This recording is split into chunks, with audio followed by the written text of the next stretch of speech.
Imperio, diarquía o principado. La diarquía o principado son denominaciones que hacen referencia al periodo de transformación que tiene lugar durante los tres primeros siglos del cristianismo entre los ideales políticos republicano e imperialista.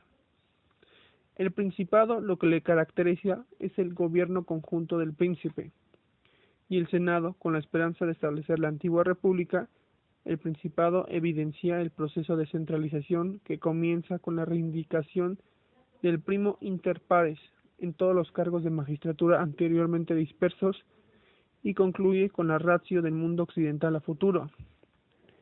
El principado tiene su origen en el año 31 a.C., cuando Octavio logra la conciliación de todas las fuerzas políticas y el establecimiento de la paz romana tras la batalla de Asio, en donde derrota a Marco Antonio en el Golfo de Ambracia, más la desconfianza y el perjuicio por la figura del rey.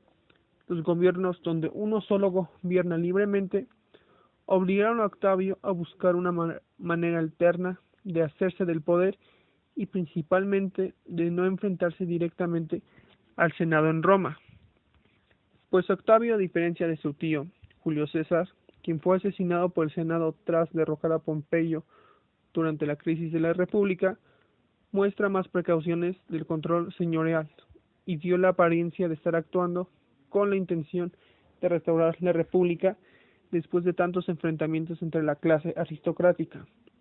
Es en el año 27 a.C.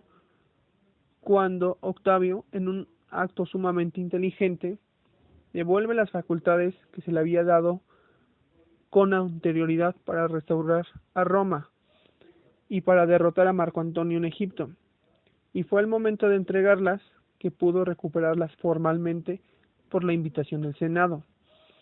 Es en ese año que se proclama formalmente el Principado. Dando por terminada la época de la República, fue nombrado cónsul, tribuno vitalicio y máximo pontífice. Como jefe del ejército de las legiones romanas, se le considera imperator por tener tantas facultades en su persona y además se recibe como gratitud por haber restaurado la paz en Roma el título de Augusto. Su estrategia política se basó en la reconciliación de Roma y la importancia de la nacionalización. En la parte interna de Roma reunió a los jurisprudentes romanos, quienes sabían el derecho por su papel de consejeros para los magistrados y civiles, para formar una burocracia bien establecida y pagada que le sirviera a su persona. Destituye representantes de las provincias que habían sido ayudados por Julio César para llegar al Senado y con la finalidad de que este cuerpo fuese conformado por puros romanos e italianos nada más, que tendrían la finalidad de discutir los asuntos del gobierno al punto de entrometerse en las administraciones de las provincias. También, a través de un plan de romanización, le dio cargos militares y tropas de élite a italianos, con la finalidad de tener el ejército personajes leales a su persona, para luego colocar nuevas legiones a lo largo de las fronteras con la finalidad de tener vigilada e intimidada al Senado.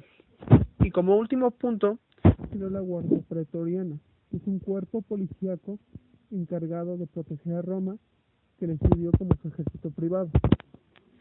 En la parte externa de Roma, se dedicó a mejorar notoriamente las relaciones con sus aliados de las provincias. Reguló situaciones difíciles como el saqueo de territorios conquistados, concediendo renumeraciones a sus gobernantes, castigando la corrupción, que ayudó a tener una mejor recaudación de los impuestos.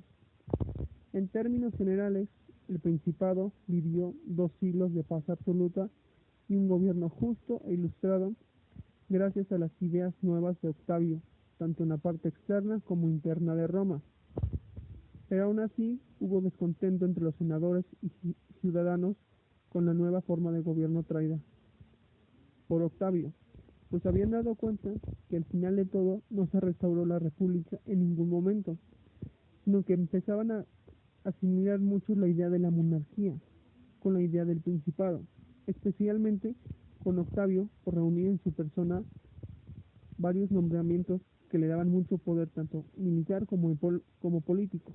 También algo que caracterizó al Principado desde su inicio en el año 27 a.C. hasta el 284 después de Cristo fueron las revueltas organizadas por los militares para tomar un control político militar como Cómodo o Nerón, quienes al final terminaban dañando las finanzas de Roma por sus conflictos y derroches económicos.